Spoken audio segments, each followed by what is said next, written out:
Hello everyone, welcome back to our channel. Today we will practice cloze test based on previous year examination. So let's start.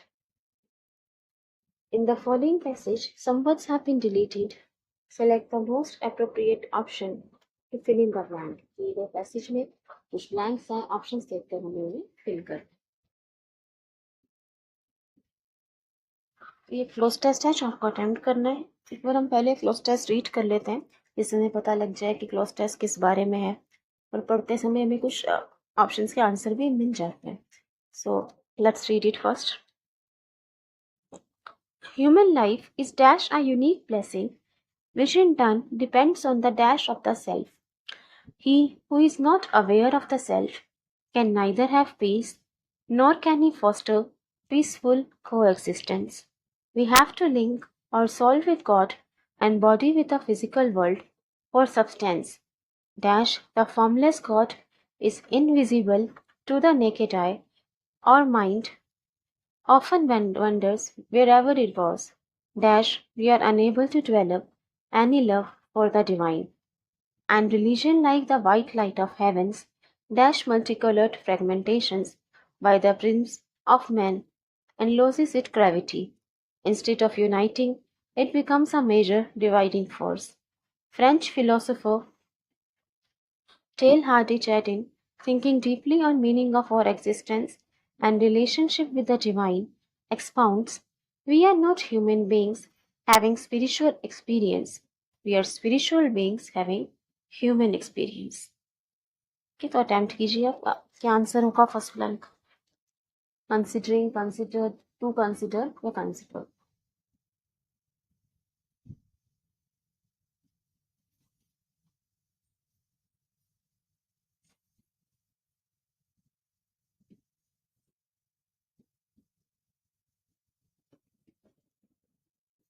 Second, witness, non awareness, aware.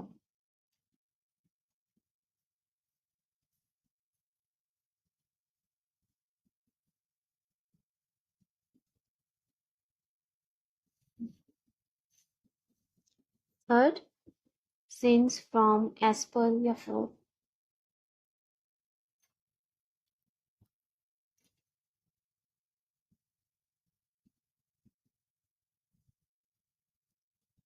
Fourth, as a result, as a reaction, causing, as a reason.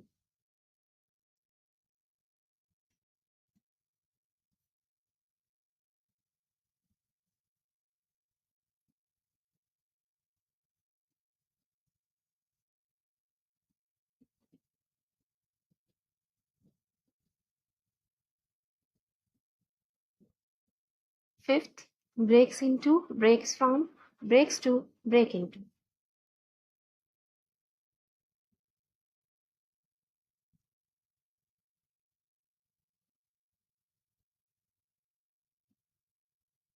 चलिए अब हम answer discuss कर लेते हैं एक बार इस passage का. Human life is dash a unique blessing which in turn depends on the dash of the self. Human life को एक यूनिक ब्लेसिंग डैश किया जाता है which in turn depends on the dash of the self, जो कि depend करता है अपने डैश पर.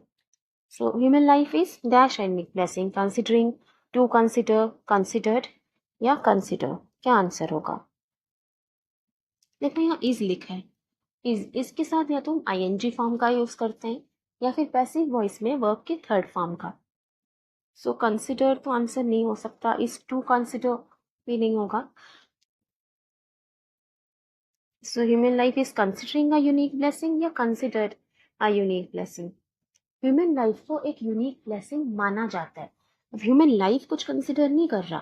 ह्यूमन लाइफ अगर हम कंसिडरिंग लिख दें, इस कंसिडरिंग अ यूनिक ब्लेसिंग, तो ह्यूमन लाइफ कुछ कंसिडर नहीं किया कर रहा. ऐसे कंसिडर किया जाता है, ऐसे माना जाता है कि ह्यूमन लाइफ जो है, जो मानव जीवन है, वो एक यूनिक ब्लेसिंग है.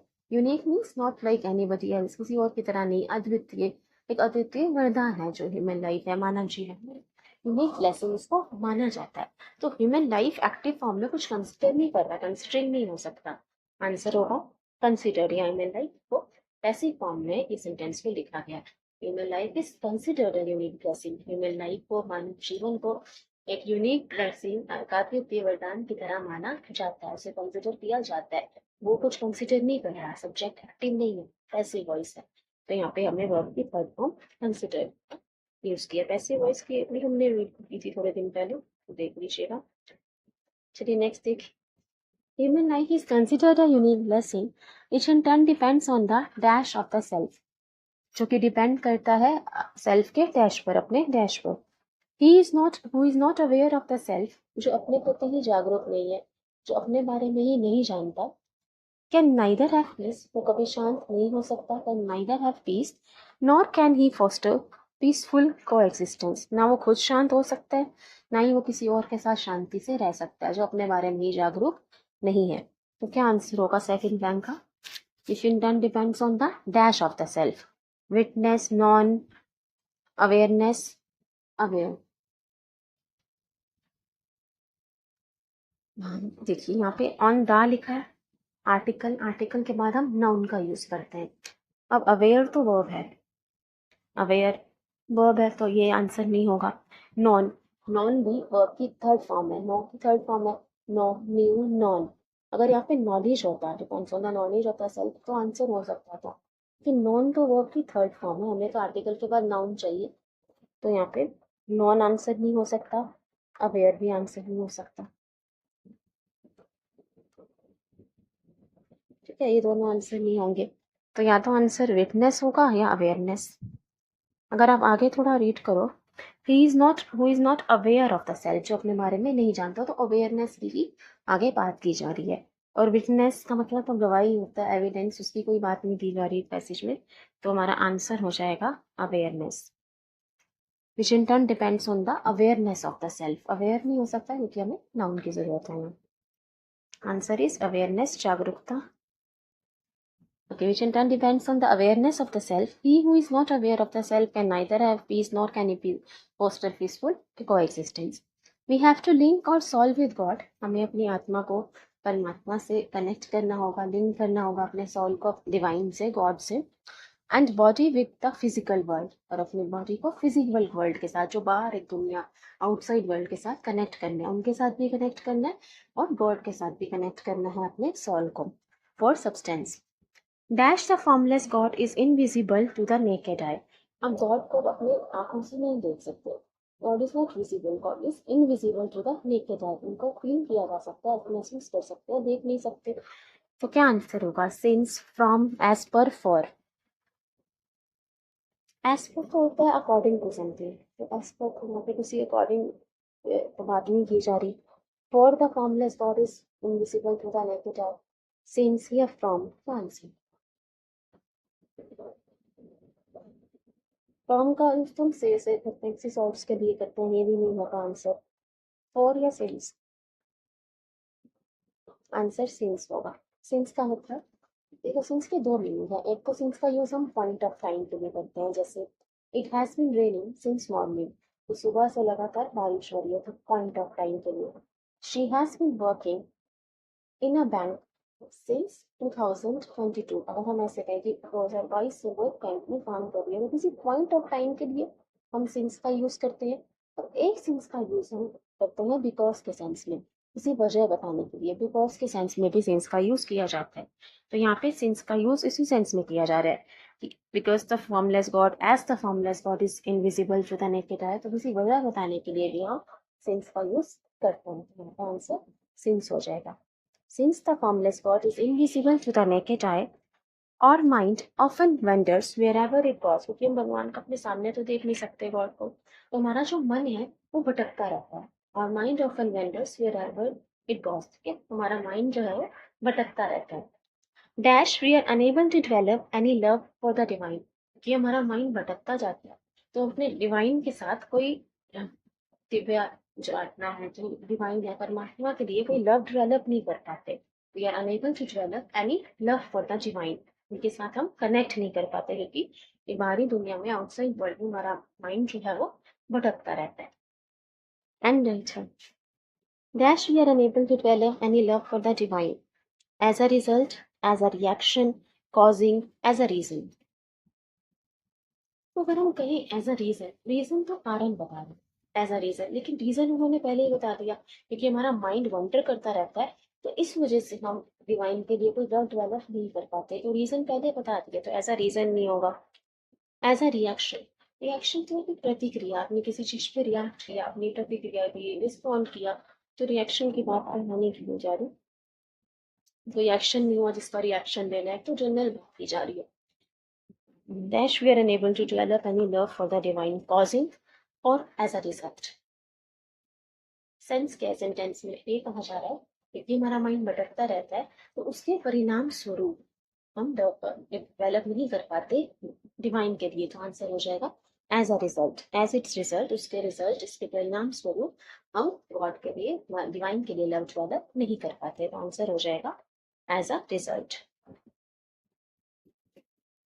नेक्स्ट देखिए, and religion like the white light of heavens, dash multicolored fragmentations by the prince of man and loses its gravity. Instead of uniting, it becomes a major dividing force. और religion जो है एक white light of haven की तरह multi colour फ्रेगमेंटेशंस होते हैं, मतलब अलग अलग टुकड़ों में, by the Prince of man and losses it gravity. Religion जो है वो मैन को और डिवाइड कर देता है। Instead of uniting it becomes a major dividing force, मतलब अपने आधारों पर जो लोगों को सही लगता है उन्होंने उसे रिलीजन को अडॉप्ट किया है और वो चीज़ों को और डिवाइड कर देता है। इंस्टेड ऑफ यूनाइटिंग, एकजुट करने की जगह और लोगों को विभाजित कर रहा है, डिवाइड कर रहा है, becomes a major dividing force. So religion like the white light of heavens dash breaks into, breaks from, breaks to, break into. तो देखो ये रिलीजन, रिलीजन सिंगुलर सब्जेक्ट है, सिंगुलर नाउन है, एक चीज की बात की जा रही है, एक रिलेशन की, तो ब्रेक इनटू तो आंसर नहीं हो सकता क्योंकि सिंगुलर नाउन के साथ हमें सिंगुलर वर्ब चाहिए, ये प्लूरल वर्ब है ब्रेक, ब्रेक्स होता तो सिंगुलर होता, तो ये आंसर नहीं होगा। Breaks into, breaks from, breaks to. Religion like the white light of heaven dash multi coloured fragmentation, अलग अलग टुकड़ों में बढ़ जाता है। Breaks into, breaks from, breaks to, answer होगा ब्रेक इनटू। रिलीजन जो है वो अलग अलग ऐसे टुकड़ों में बांट देता है, by the Prince of man, जैसे लोगों को सही लगता है उसके आधार पर विभाजित कर देते हैं वो रिलीजन के आधार पर, और instead of uniting it becomes a major dividing force. ठीक है, बाकी आंसर हो जाएगा आपका ब्रेक्स इनटू। बाकी जो लास्ट वाला पार्ट था वो हमने पहले रीड कर लिया था और यहाँ पे कोई ब्लैंक नहीं था, हमने उसको लास्ट में नहीं रखा। French philosopher Teilhard de Chardin thinking deeply on the meaning of our existence के बारे में गहर चिंतन करते हुए उन्होंने बताया, and relationship with the divine, हमारे एक्सिस्टेंस के बारे में, रिलेशनशिप विद द डिवाइन के बारे में चिंतन करते हुए उन्होंने कहा है, expound, expound means explain, describe, ये व्याख्या की है। We are not human beings having spiritual experience, हम ह्यूमन बींग्स नहीं है जिनको स्पिरिचुअल एक्सपीरियंस है हमारे पास। स्पिरिचुअल एक्सपीरियंस क्या होता है? आध्यात्मिक अनुभव, जितना आप अपने स्पिरिट से, सॉल से, डिवाइन से कनेक्ट करते हो। We are spiritual beings having a human experience, हम स्पिरिचुअल बींग्स ही हैं जो कि ह्यूमन एक्सपीरियंस ले रहे हैं इस लाइफ में, हम एक्चुअली स्पिरिचुअल बींग्स ही हैं जो इस लाइफ में ह्यूमन एक्सपीरियंस से गो थ्रू करता है, ऐसा उन्होंने कहा था। सो आई होप आपने अच्छा स्कोर किया होगा इस फर्स्ट टेस्ट में, और अगर नहीं भी so we will practice and we will improve. चलिए नेक्स्ट देखिए, कोई प्लस टेस्ट की प्रैक्टिस करते हैं।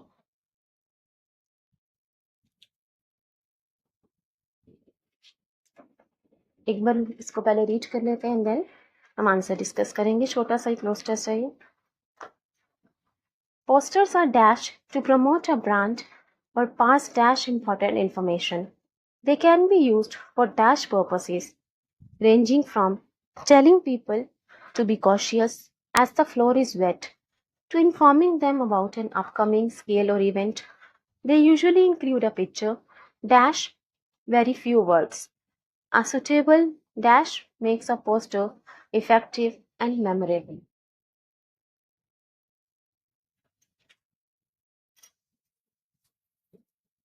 क्या आंसर होगा ब्लैंक वन का? Being used, used, uses, use.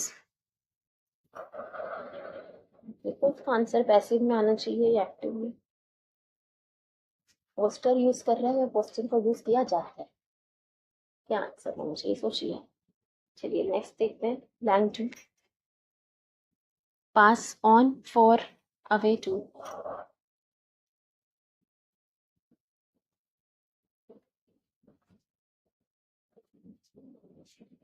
Third blank, little much similar varied.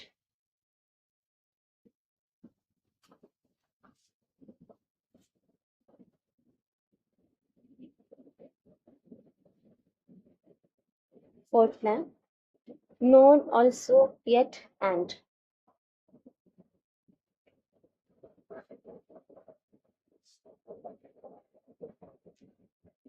Caption, anticipation, mutation, caution।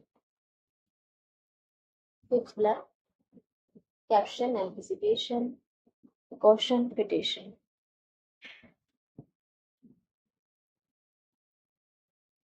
Discuss करते हैं, आप होप आपने आंसर सर्च किया होगा। Posters are dash to promote a brand और पास इंपॉर्टेंट इंफॉर्मेशन। पोस्टर को dash किया जाता है, किसी ब्रांड को प्रमोट करने के लिए उसके पोस्टर बनाए जाते हैं ताकि उसकी प्रमोशन हो सके, और पास डैश इंपॉर्टेंट इंफॉर्मेशन, या फिर कोई इंपॉर्टेंट इंफॉर्मेशन सर्कुलेट करने के लिए, जो महत्वपूर्ण जानकारी इंपॉर्टेंट इंफॉर्मेशन बताने के लिए भी पोस्टर्स बनाए जाते हैं। स्कूल में, कॉलेजेस में भी बच्चे पोस्टर बनाते हैं जब कोई इंपॉर्टेंट इंफॉर्मेशन देनी है।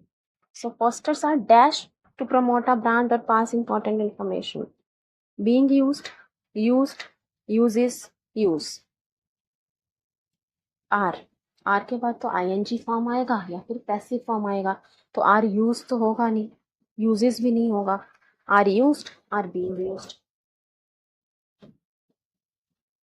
पोस्टर्स देखो, है तो ये पैसिव नहीं जा रहा है कि पोस्टर्स को यूज किया जाता है, पोस्टर यूज नहीं कर रहा, पोस्टर एक्टिव नहीं है, यहाँ सब्जेक्ट पैसिव है, पोस्टर यूज नहीं कर रहा, पोस्टर को यूज किया जाता है। तो आर के बाद आएगी तो वर्ब की थर्ड फॉर्म, तो बीइंग यूज्ड होगा या यूज्ड होगा।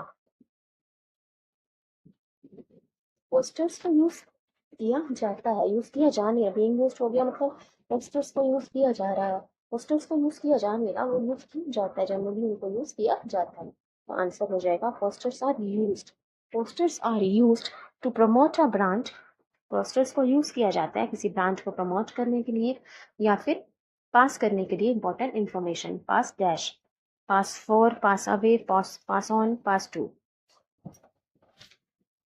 पास टू का मतलब होता है ट्रांसफर, से कहते हैं pass the ball to her, उसको बॉल दे दो, transfer.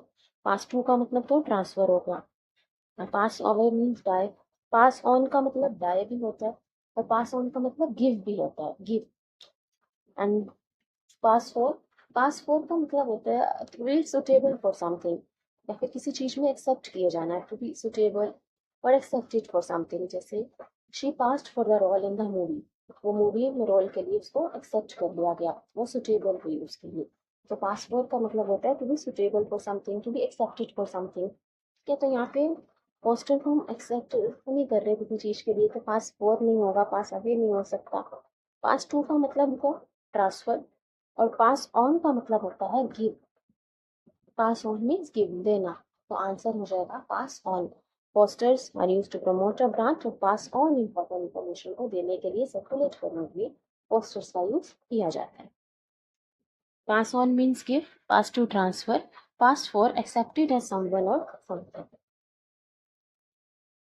They can be used for dash purposes ranging from telling people to be cautious as the floor is wet। dash purposes के लिए उन्हें यूज किया जाता है, जैसे ranging from telling people to be cautious as the floor is wet, floor गीला तो careful रहना, cautious रहना, इसके लिए भी पोस्टर्स बनाए जाते हैं। be careful, be cautious as the floor is wet। to informing them about an upcoming scale or event, या फिर पोस्टर का यूज किया जाता है किसी इवेंट के बारे में बताने के लिए। So they can be used for dash purposes, little purposes, much purposes, similar purposes, varied purposes।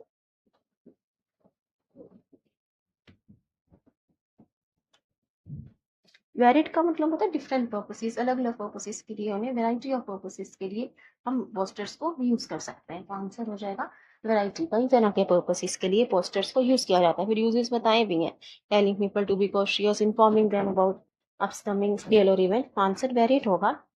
Much purposes भी हमारा आंसर यूज नहीं हो सकता था। अगर मैनी पर्पसेस होता तो आंसर हो सकता था। तो ये मच का यूज हम अनकाउंटेबल नाउन के लिए करते हैं जिन्हें हम गिन नहीं सकते। तो पर्पसेस तो हम गिन सकते हो, तो मच आंसर नहीं हो सकता। लिटिल पर्पसेस, लिटिल का मतलब भी होता है बहुत थोड़ा, ना के बराबर। और दूसरा लिटिल का यूज हम अनकाउंटेबल नाउन के लिए करते हैं। वैसे भी यहाँ पे हम पोस्टर्स की पॉजिटिव मतलब पॉजिटिव थिंग्स बता रहे हैं, तो लिटिल तब भी आंसर नहीं होता। और एक दूसरे रीजन से भी नहीं हो सकता कि अनकाउंटेबल नाउन के साथ लिटिल का यूज करते हैं। ठीक है, पर्पसेस तो काउंटेबल है। Similar can be use for similar purposes. तो पहले कोई पर्पसेस बताए हैं जिससे सिमिलर पर्पसेस होंगे। सिमिलर का मतलब हुआ मिलता जुलता।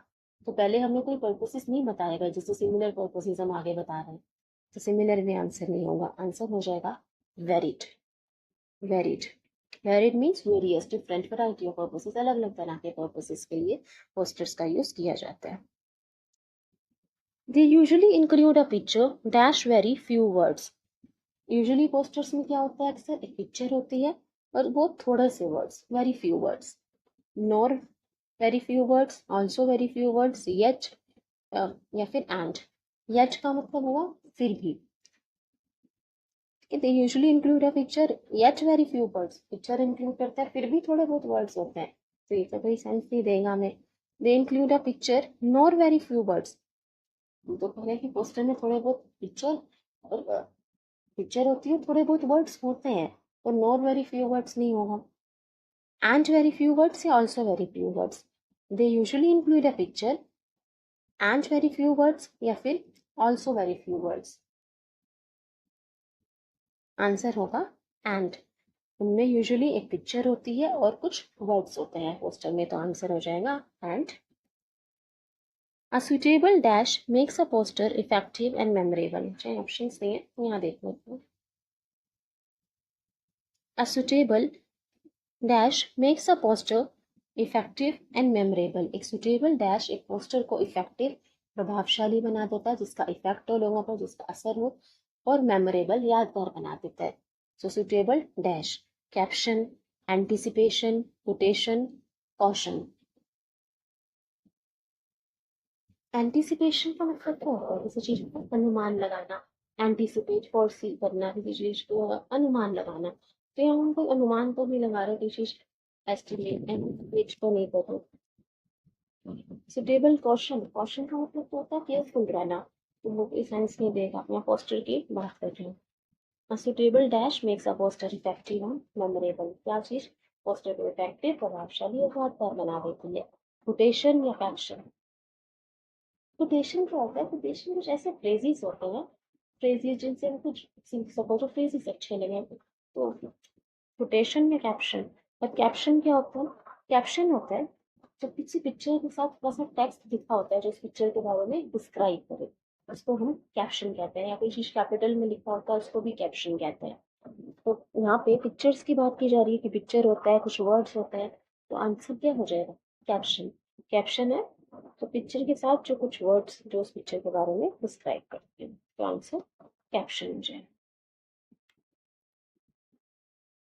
ठीक है, यहाँ ऑप्शंस मिस हो गए, सॉरी अबाउट दैट। आंसर यहाँ पे कैप्शन होगा। सो आई होप आपने क्लास टेस्ट में अच्छा स्कोर किया हो। Thank you everyone. Please like, share and subscribe. I know the students are going through a tough time these days। सब एक टफ टाइम से गुजर रहे हैं, स्टूडेंट्स भी, टीचर्स भी, सब आपके साथ हैं, सब प्रोटेस्ट में आपका साथ दे रहे हैं। एंड होपफुली रिजल्ट्स हमारे फेवर में आएंगे, चेंजेस होंगे जैसा स्टूडेंट चाहते हैं। स्टूडेंट के भले के लिए ही ये सब किया जा रहा है और रिजल्ट फेवरेबल रहेंगे। ये लड़ाई में हमारी जीत जरूर होगी। Hope, wish all the best all of you. और आप अपना ध्यान रखिए, अच्छे से पढ़ाई कीजिए, और जहाँ अपनी आवाज़ उठाने की ज़रूरत है अपनी आवाज़ ज़रूर उठाइए। Thank you everyone. Please like, share and subscribe. Take care of yourselves. Thank you.